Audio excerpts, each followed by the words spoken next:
Oh, very special guest joining us on the ITC today. True ambassador of the game. I don't know, to me, the voice of women's football, Amazon Prime, Talk Sport, DAZN. If there's big football being played, that voice, those insights, that flair, they're all going to be in the building. You already know. Tremendous WSL coverage as well on her pod, the women's football show on Talk Sport. A legit certified one of one. Lianne Sanderson, welcome to the show. Oh, thank you guys. What a lovely welcome that is. Yeah, I mean, I think I'm everywhere, aren't I? Some people say to me, are you really the same person that was in Bilbao last weekend? And then, you know, a few days later, you're in America. But I love what I do. The jet lag is the only issue. You know, I flew last Thursday to San Diego, 12-hour flight, 8-hour time difference. And then I flew back to Fort Lauderdale on the red eye after the game to do a game Saturday and then Sunday. So, but again, you know, when you love what you do and you're around people that just love the game, including you guys, it just helps to kind of push on. Really appreciate that. Yeah, I couldn't. Orlando Pride, KC Current, Washington Spirit, some of the best teams in the NWSL. The other thing in common, you called all of those games this weekend apparently, so just voice was everywhere. Don't know how you do it. At some point, I was like, is she AI or something? Is there some kind of technology thing going on? But I think we've got some good evidence that you're here in the flesh with us, hanging out. My first question: Champions League final. Want to rewind a couple weeks? Barcelona, Lyon, Bilbao. That Alexia goal. You were in the building. No surprise there. What are you going to remember from that historic final? I think the thing that I remember is how delighted I was to be out on the pitch before the game. You know, a lot of people ask me, do I miss playing? I don't really miss it because I get to still work within the game and have the best life, genuinely. But when I was out on the pitch before and I was watching the warm-ups, you know, I'm like a sponge. I still love the game. I was out there, you know, and I did my little pre-record before and it was just amazing. I think two major giants on show we've seen, you know, over the years. People can say, oh, you know, are they that good? They are that good. You know, people like Wendy Renard winning the Champions League 8 times. Alexia Putellas comes on, scores a goal. Like, I don't think people realise I won the Champions League once, right? And I talk about it nearly every day of my life. These players have like, and it is my proudest moment winning the quadruple with Arsenal. But Wendy Renard and these types of players, like, you know, I know she was on the other end and they didn't win, but like, and they didn't deserve to win. Barcelona were just superior. I don't think Lyon showed up during the game. I think, you know, Danielle van der Donk didn't really get on the ball. Lindsay Horan wasn't really in the game, but that was due to the fact that Barcelona were just so good. You know, Lucy Bronze now has won the Champions League 5 times more than any other, you know, person. It's just the quality they have. I mean, Ona Batia coming into Barcelona expected Lucy Bronze to then not play as much. Someone like Lucy Bronze, I've been her teammate at England. She will not just sit down and let someone take her spot. She will fight. And you've seen she's held down that spot. At times this year, been in and out. But who was called upon in the final? It was Lucy Bronze. And Caroline Graham-Hansen, like the quality just shines through. Bon Mati, like someone like Caroline Graham-Hansen, I don't think gets really the credit she deserves. I know people talk about her, but like not enough fans talk about her for me. She's such a good quality player. But this Barcelona team, Jonathan Heraldez, his last game, Sonia Bonpastor's last game, you know, I said it was the most worst kept secret she was going to Chelsea. So quite a unique situation. But one thing I do remember at the end of the game was Michelle Kang when she shook Jonathan Heraldez's hand, and obviously she's the owner of Olympique Lyonnais, and then she's bringing him to the Washington Spirit. And I brought that there, and I'm like, this is such a cool situation because Michelle Kang just lost on one hand, but she's gaining, you know, one of the best coaches that just won the Champions League with the Washington Spirit. Pretty nice maneuver to gain a great manager for your US-based team and also take away a great manager from your chief competition in Europe. Yeah, I think as well with Barcelona, they always recruit from within. So it's one of those things where Jonathan Heraldez, when he took this role, he was already there as one of the assistants. He didn't really have that big of a name. Not really many people knew. I think a team like Barcelona, it's a hard situation to manage because imagine telling Alexia Putellas she's not starting in a Champions League final. It's a big call. But I think it was probably the correct call. I honestly think as well that Alexia probably wouldn't have signed the new contract had Jonathan still been there. Not that there was any kind of unrest, but I genuinely don't think she would have. Because why would you stay on a team where a coach isn't playing you? And it's not just because she's been injured, because she came back from that ACL injury. She got injured in the game I did before Christmas. Guess what? I was there in Barcelona against Benfica. She got injured. And then she was out for a little while. But most coaches and managers would bring her back in straight away. We've seen it happen. As soon as Leah Williamson was available to play again, she played. Then she picked up another injury. I get why coaches do it, but it's not an easy thing to do. So I think the Barcelona team, they don't need to be coached, let's be honest. They need to be managed because players are just so good technically. Quick follow up to that. Obviously, you might be the most qualified person to answer this question. I don't know about that. Women's football right now in Europe and the NWSL. Obviously, we're seeing a lot of kind of crossover. The U.S. Women's National Team, 4 or 5, maybe 6 players who are playing professionally in Europe right now. As a player, as a commentator, as a voice of the game, what do people maybe not understand about the key difference between how those games are played in Europe and here in the NWSL? Yeah, I love this question because I get asked it a lot, and I have the luxury of doing all of the leagues, you know, in England and America and in Europe. I think what people misunderstand about the NWSL is the speed of the players and the play. And this is why I think it takes a little while. It doesn't really take Barbara Banda and Chawinga that long to get up to the speed of play because we've Nope. seen. But for some players, it takes a while. I know when I came over, I won everything at Arsenal. I thought I was a good player. Not that I thought I was Cristiano Ronaldo, but I'd won everything by the time I was 17, scoring loads of goals. I got here, the defender, I remember Lianne Robinson was my defender in Philly, just took the ball from me. I was so technically good. My soccer knowledge, my football IQ was on a different level. I was always good at seeing a range of pass and seeing things other people didn't see, but I wasn't as quick and I wasn't as strong. So in the off season, I worked on that. I was one of the lowest in the fitness levels coming in. I wasn't unfit. Everybody else was just like a Iron Woman. Wow. It's like, this is amazing. So the fact that the speed of play, I think a lot of people watch the game and a lot of people say to me, you know, the NWSL is like a ping pong, you know, bypassing the midfield. So transitional. I'm like, yeah, but it is also, the quality is good. I think now we've got better quality within the league, starting to attract other players. You know, we've seen Kundananji come in, Barbara Banda. I'm sure a lot of clubs in Europe would have wanted them. And then on the flip side, you've got the WSL, which is such a technically gifted league. I think even the teams that are at the bottom, Bristol City got relegated, they still have technically good players. And I'm really looking forward to seeing the tournament in the summer where, you know, the friendlies, where they're coming to play against each other. Because I just want to be able to see these teams play each other when they're in the middle of the season, though. That would be my dream if they could run a tournament that was like, I know the players have too many games and I get that. I'm not trying to say have another tournament. But when everybody's there, not when it's 2 weeks after, you know, the Olympics, when people are probably still managing their minutes. Because I think it would be great to see, you know, the winner of the NWSL play against the champion of WSL, like a Super Cup. Mm-hmm. But Oh it'd my be a God, real glorified game. You know, I think there's a market there for that. That's a whole nother level. But I think a lot of Americans have struggled when they come to the WSL, though. They don't really, you know, you saw when Tobin Heath has also gone over to France, Megan Rapinoe went over to France. You know, it's not easy to transition into those areas. From off the top of my head, I think one of the only players that really done themselves justice in Europe is probably Kristen Press. You know, when she was in Sweden, I think you look at players, that's not to say they undervalued or did a disservice to themselves, but I think when they're in America, I think they're more embraced to be great. I think going over to European countries, it's completely different. Playing in Spain, Italy, and France, it's more of a rigid environment than the culture, whereas America's a bit more like free. I noticed that from playing here. You know, after games, you can kind of go with your family, spend time with them. You don't have to wear buttoned up polo shirts to go into games and tracksuits and everybody look the same like you're in, you know, like military style. It's very flexible and free. And that's what I loved about playing in the NWSL. So this is a really interesting point. I'm going to transition things real quick to the U.S. Women's National Team because I was wondering if I was reading too much into Emma Hayes' comments about taking the job. But she talked about, and I think she was alluding to kind of what you're talking about, we want to take the DNA of USA football and what the players have and incorporate, like she kept using words like patience and quality and things like that. Do you think Emma Hayes is kind of trying to merge like, okay, we're taking the physical gifts of these U.S. players and we're merging them with a more European style of football, or am I just kind of making that up? No, I think that's a true thing. I think with Emma Hayes, obviously, she's been over here before with the Chicago Red Stars. She helped put together our roster at the Western New York Flash when we made the championship. So she's been in amongst it, even behind the scenes, when people probably didn't even know, when she's been putting together rosters. And we've seen her do that at Chelsea. She attracts players. She gets the best out of players. I think perfect example of that is Neve Charles at Chelsea this year. A player that not really many people would have seen playing every minute of every game mostly.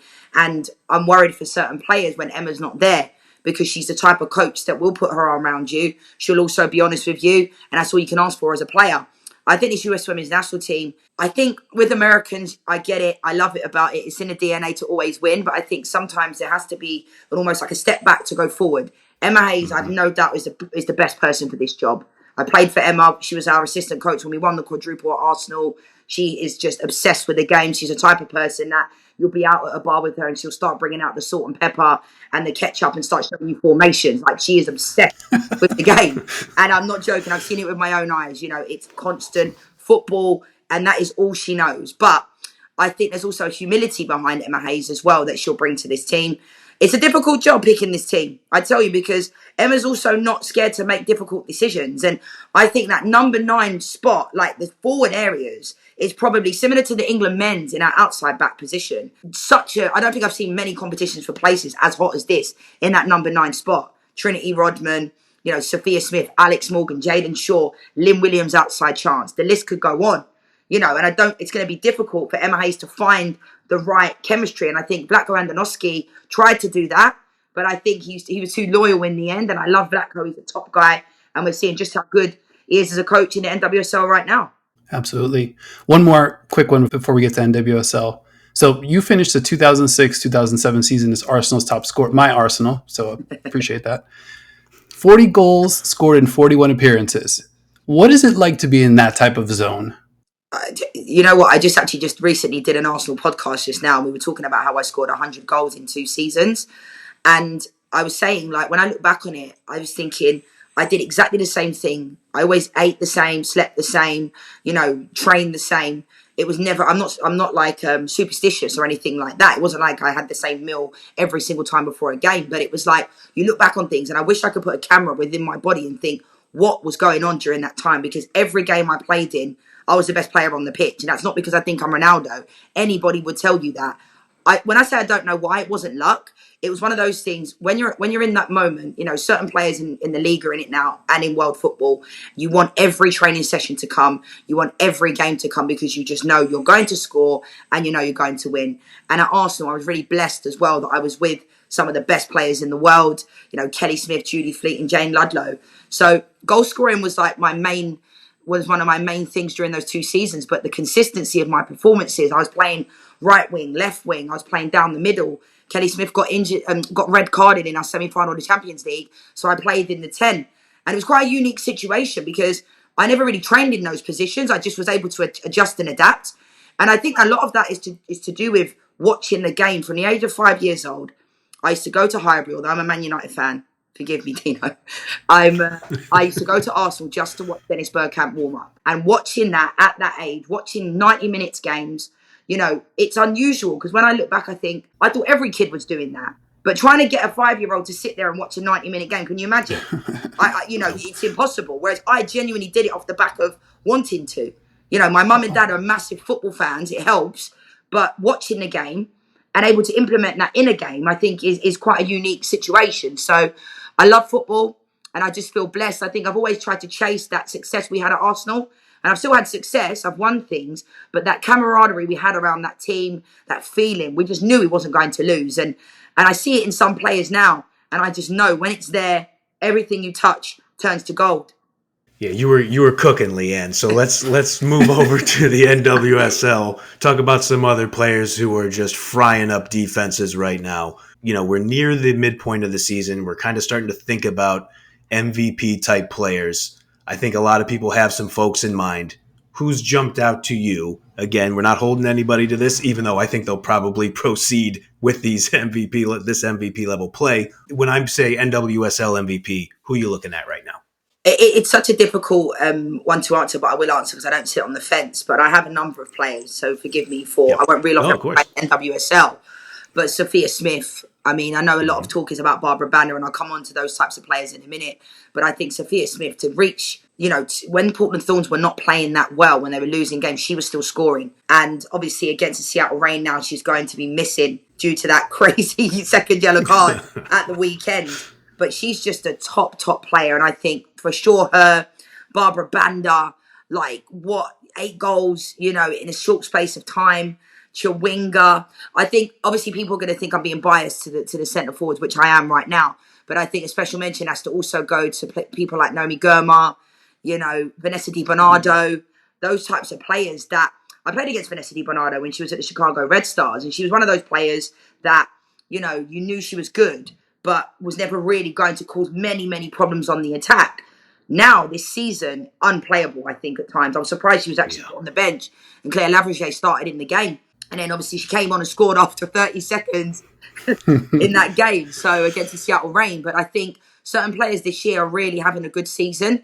But I think it's hard to see past, Ule Sarr as well at the Washington Spirit. Nobody expected that. Everybody thought it was going to be about Trinity Rodman, and it still kind of is. But I think the responsibility, has been shared amongst the group at the Washington Spirit, as it has at the Kansas City Current, like 16 different goal scorers at the Kansas City Current. That's like unheard of. And that is a recipe for success, because they're not just focused on, okay, well, if we stop this player, if we stop, Dabinia, who's not really been available, but when she has been, you have to stop her. She's one of the best. Who are we going to take care of now? Okay, Vanessa Di Bernardo's in there, or Lola Bonta. So there's a lot of players that, you just think, I want to watch them. But there's certain teams that are just smoking right now and are on fire. You mentioned that KC Current. Obviously, Di Bernardo scored a borderline banger 30 seconds in.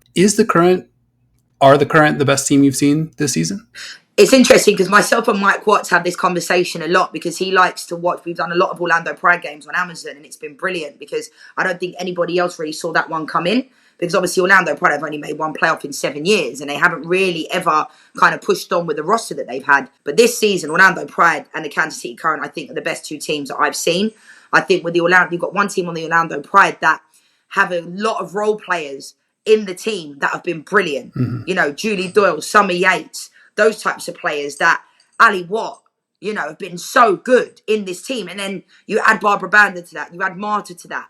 Those types of players. The back line, I think Sam's, again, we talk about MVP. I think she could possibly be in there as well. She's been brilliant in there as well defensively. So, and players like Kylie Strom, like captaining the team. And I think Seb Hines has done a fantastic job this season at kind of the feeling amongst the group. And I've asked the players this question at the Orlando Pride. They got brought into pre-season 10 days to 2 weeks earlier than every other team.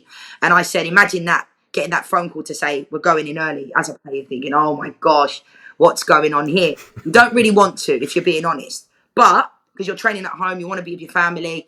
But look at what's happening right now. The progression of the Orlando Pride has been such on a different level. They haven't lost a game on that streak. But if you were to ask me which team I'd want to play for in the NWSL, it would be Kansas City Current. It would be Vlatko Andonovski, because I said to him after the first game, if you had 5 more minutes, that game could have been 5-5. And he was like, yeah, and we're not going to do that again. He was happy they won 5-4, but he was like, we need to shut up shop. So I like playing for coaches that allow you, like Vlatko, to kind of do what you want when it comes to attacking, but also the defensive responsibility on the other side of the ball as well. So I think Vlatko Andonovski's personality is infectious. I think he's, that type of player, that type of coach, that you want to play for. So I think those two teams for sure are the best two teams that I've seen so far, but slowly creeping behind Washington Spirit. Yeah, totally agree with that. Dino and I have mentioned this, like when KC came out the box and they were cooking early. We jokingly referred to it as the Vlatko revenge tour, because he took a lot of flack over here about the way the national team performed. You think there's anything to that?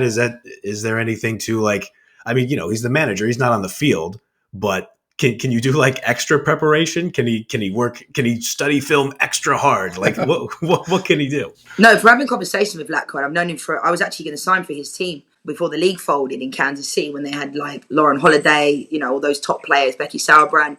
And I love him as a person. I think what I see with Vlatko right now, he loves being in the team environment. He loves being in Kansas City. It's his home. That's where he lived, even when he was the national team coach.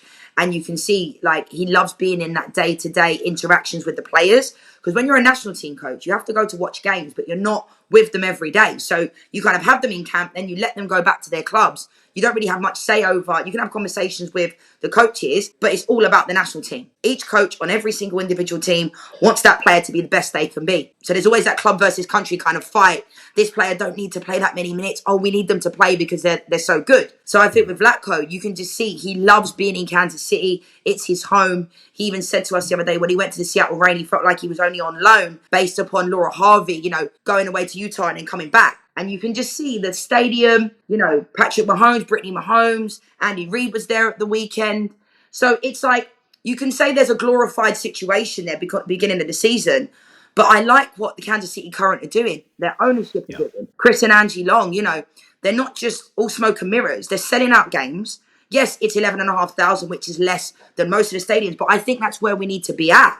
I think we need to be at a place where we're having stadiums like this that sell out, because it helps the players as well. When, you could have 10,000 at Lumen Field, but that feels like one person because it's such a big stadium. And I love that stadium. It's one of the best places, along with Snapdragon, to do commentary from. But I think this Kansas City current team are delivering because the pressure was there. Everybody's talking about this stadium. Everybody's talking about, the only one in the world. But you have to deliver. And their training facility, I've been there a number of times, is great as well. And they're just a fantastic club. Very cool. Yeah, you'd love to see that level of investment. All right, so it sounds like you've got two teams in your top tier. Washington Spirit maybe knocking on the door. Is there a team that you think is maybe flying under the radar or maybe poised to make a big run second half of the season? Do you know what? It's funny because I would say Washington Spirit maybe are that team that are under the radar. I think the fact that I haven't even spoken about Croy Bethune yet is quite incredible because obviously we talk about MVP. She'd probably obviously be rookie of the year so far. But I think the Washington Spirit could be that team that could really push. I think when you look at the bottom half of the table, Angel City, Utah, and the Reign are just under. They're not achieving anywhere near the levels they can, and I'm not quite sure they have the minerals to then push on. I think Angel City do to a certain degree, but you look at the Reign and you look at Utah Royals, they don't look like they have that to be able to push on. They look like they need to recruit, bring players in. You look at the Seattle Reign, they've lost Emily Sonnet, Rose Lavelle, Megan Rapinoe, and no one's trying to replace them to a certain degree because you can't replace players like that, but you have to get close to it. And I think their strength in depth just hasn't been there. But I think the Washington Spirit could be that team that could really push the top two on. And from my conversations with the coaches and being around it, everybody at the top, no one's getting carried away. They're like, we've not won anything yet. We saw last year, Gotham finished in 6th and won the whole championship. San Diego Wave won the overall champion, the overall shield. But I think the San Diego Wave as well could be that team that could go on a run. They were in this position last year, the exact same place, and then they went on a run. But if I'm looking at that bottom half, they would be the team that I'd be thinking they've got too much quality within their team to not push on. I'm obligated to go to this now, Lianne. I live in Seattle. I cover the Reign, obviously. I'm in the press box. You're right. It's a beautiful stadium, but when you have 10,000 people in there, it still feels cavernous because it's gigantic. But when you saw Huitema, I thought you did a great job on the broadcast yesterday mentioning it. When Huitema is able to get that brace, it's like, okay, is this what the Reign has been missing? Was this kind of obvious? Like you alluded to it. Was it obvious before the season when you lose Megan Rapinoe, Emily Sonnet, and Rose Lavelle, and even Angelina, who might not have contributed much in the last 2 years because of injuries? She goes to Orlando. Should we have seen this coming out here in Seattle? Yeah, I think hindsight's a great thing. I think no one underestimated losing those types of players, but I think the strength and depth just isn't there at the Seattle Reign. We know they have the foundations. They have Jess Fishlock, Lou Barnes that have been there, that will implement any game plan. From watching them training, from being at Lumen Field when I've been there, the feeling is still there. It's still infectious, and you can still feel like, the team is together. That's something I definitely saw. And I think it's a matter of they were just waiting for those moments. Now, against the San Diego Wave, they went down to 10 players in the first 7 minutes. When Sierra King got sent off, I was thinking, this game is going to be 4 or 5. They're in a really bad spot. And then Jess Fishlock was like, we're not having this, best player on the pitch during that moment, and, really stepped up. And then they won the game. And I thought, okay, this is the type of turning point they will need. Now they haven't won a game since. So, they give away the ball far too cheaply for me, and they keep getting beat on transition. Now, I know for a fact these players are watching film religiously. They do. They watch it, they go back. But it's like, how do you then, it's a definition of insanity, repeating the same thing and expecting different results. They're doing that. They got caught in transition again. They go ahead against a Kansas City Current. I was thinking turning point potentially again. Not an easy place to go to. Kansas City don't go behind often in games, and when they do, it's not at home. This could be a turning point. And then one ball in behind, then beats, and then Chawinga has a tap in. It's just those moments and lapses in concentration. But I think the Seattle Reign are too good of a team to be in this position at the end of the season. They've had some far worse moments. In their first year, they're in the NWSL. It was far worse than it is now. And I think, we're having a coach like Laura Harvey who takes responsibility. She has players in that locker room that always take responsibility. I hope that they certainly go through a moment now where they can try to find a way, because conceding 2 goals in 2 minutes in the second half yesterday, as soon as it kicked off, it was like they were probably thinking at halftime, we're in a good spot. And then to concede in that way, it was almost like they were still in the locker room. And this is what happens against the Kansas City current team. But one last Yeah. thing about the Seattle Reign, and Laura Harvey made a really great point to us the other day. They haven't played the teams that are in and around them. And I thought that is such a great point, because that's not saying they don't think they can't beat, Portland or Kansas City current or Washington, but they haven't played Louisville. They haven't played Houston Dash. They haven't played those teams in and around there. So potentially when they're playing against those types of teams, they do have the quality to beat them. And that's when we could be sitting here in a month's time saying they're on an unbeaten run. As crazy as that sounds, we could be. Yeah. Getting Grant excited here. Fingers crossed. Lianne, you took over the women's football show on Talk Sport in January. Great pod. Listened to the Fran Kirby episode a few days ago. And then obviously a lot of the Champions League stuff as well. What's that been like? Yeah, I mean, it was a dream come true when they asked me to take over because Faye Carruthers was stepping down to move on to other stuff. And I was like, it's a dream come true. I mean, I think for me, my broadcasting career has kind of gone from strength to strength. I think when I never actually officially retired. My last team was at Juventus. And then about 2 days later, I was on Randall's Island in New York training my kids. And I got a phone call to say, do you want to come and do a World Cup in Qatar? And I was like, okay, this sounds awesome. When? They said, we need you here tomorrow. So I took a really long flight to Doha the next day and never really looked back. I look back on that first tournament that I did. I looked like a little kid. My voice sounds different. It's kind of cool to look back on. And I did a whole major tournament after doing nothing. When I say nothing in broadcasting, I've done a lot of media work since I was a kid, going on shows, doing documentaries. But I think, I was talking to Kalia Watt about this the other week. Like, you don't realise as a player what goes on into broadcasting. Like, players think you just show up, people do the commentary. Like, I did 3 games this weekend, which is 6 calls, 6 meetings, 6 coach calls, trying to remember all of the players. I mean, I love it, and I did okay in school, but I wish I remembered school the way I remembered players, and where they played, and I just stores in my head. I'm not always 100% right, and my opinion isn't always. It's my opinion. I always say that, but I try to analyze the games the way I'd want to be critiqued myself, not malicious. This is better. The player knows they've made a mistake. They don't need to be hammered for it.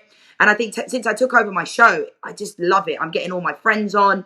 I have a lot of good contacts within the NWSL and WSL. And, I was waking up where I'm in Fort Lauderdale right now because I'm here for the games next weekend. And I'd wake up at 6 in the morning to do my show after doing a Bay FC game the night before, finishing at 12 or 1 in the morning and waking up at 6. So now I'm not going to lie, I'm actually quite happy. I've got a bit of a break. So I can wake up and recharge my energy, because I think I can do everything. I think I'm like Superwoman. And sometimes, you can't burn the candle at both ends. But I'm just really loving doing the show. And I can't wait for it to be back in September. Very cool. Awesome. If I can ask you one more quick one.